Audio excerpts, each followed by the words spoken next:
Promesse biblique du jour. Bonjour à tous. Aujourd'hui, la deuxième partie, comment se décharger de tout fardeau sur Dieu. Nous avons vu dans la première partie qu'il fallait éviter de s'inquiéter. Aujourd'hui, nous allons voir abandonner tout entre les mains de Dieu et entrer dans le repos. Mais avant, retrouvons une citation de Charles Spurgeon. La foi, c'est croire ce que nous ne voyons pas, et la récompense de la foi est de voir ce que nous croyons. Abandonner tout entre les mains de Dieu. Dieu n'a pas précisé le type de souci dont nous devons nous décharger sur lui, comme il est écrit dans 1 Pierre chapitre 5 verset 7, « Et déchargez-vous sur lui de tous vos soucis, car lui-même prend soin de vous. » Et soyez-en certains, il n'y a pas de gros soucis pour Dieu. Tout souci est infime à ses yeux. C'est nous qui souvent avons l'impression de déranger Dieu, de trop lui en demander. Pourra-t-il s'en charger? Comment agira-t-il? J'ai beau réfléchir, je ne vois pas quel procédé il pourrait utiliser. Ce sont là parfois nos raisonnements. Et heureusement que ce sont les nôtres, parce que ce ne sont pas les raisonnements de Dieu. Écoutez, ne réfléchissez pas au procédé. Dieu est Dieu, il est Seigneur et Seigneur. Il est le roi de l'univers, il est le créateur du ciel, de la terre, de la mer et de tout ce qui s'y trouve. Il est surprenant, il est d'une intelligence étonnamment surprenante. Alors, ne te perds pas à imaginer le processus, s'il te plaît. Ta part est de décharger sur lui. Fais-le, parle-lui dans le secret. Pleure, crie, soupire, murmure.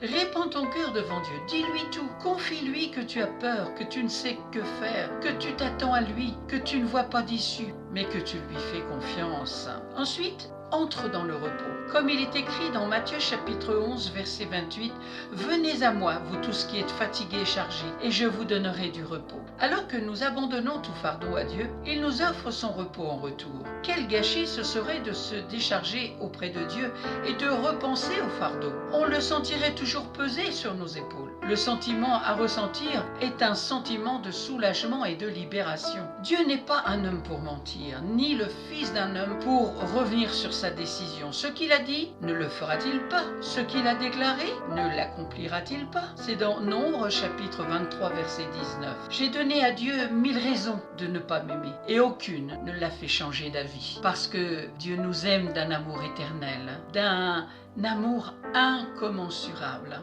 As-tu fait cette expérience de cet amour de Père dans ton cœur? Alors aujourd'hui, décharge-toi de tout souci aux pieds de Dieu. Oublier et nous reposer jusqu'à ce que nous constations que Dieu a fait son œuvre dans ta vie, dans ce que tu demandes, et même dans ce que tu ne demandes pas, parce que parfois Dieu, il va au-delà de ce que nous pouvons penser et imaginer. Amen. Merci Seigneur, parce que tu es fidèle, tu es bon, tu es grand, tu es tout-puissant, tu n'es pas un homme pour mentir, et je te demande, Père éternel, dans le nom puissant de Jésus, de révéler ton Saint-Esprit dans le cœur de chacun que tu as suscité à l'écoute de ta parole aujourd'hui. Tu les convaincs, tu leur donnes la révélation de ta puissance d'amour. Merci Père, parce que tu les guéris, tu les délivres, tu les encourages, tu les fortifies dans la foi, dans le nom puissant de Jésus. Amen. Merci d'avoir pris du temps pour écouter Promesse biblique du jour. C'était aujourd'hui la deuxième partie de comment se décharger de tout fardeau sur Dieu. Je vous remercie, bonne méditation et prenez bien soin de vous.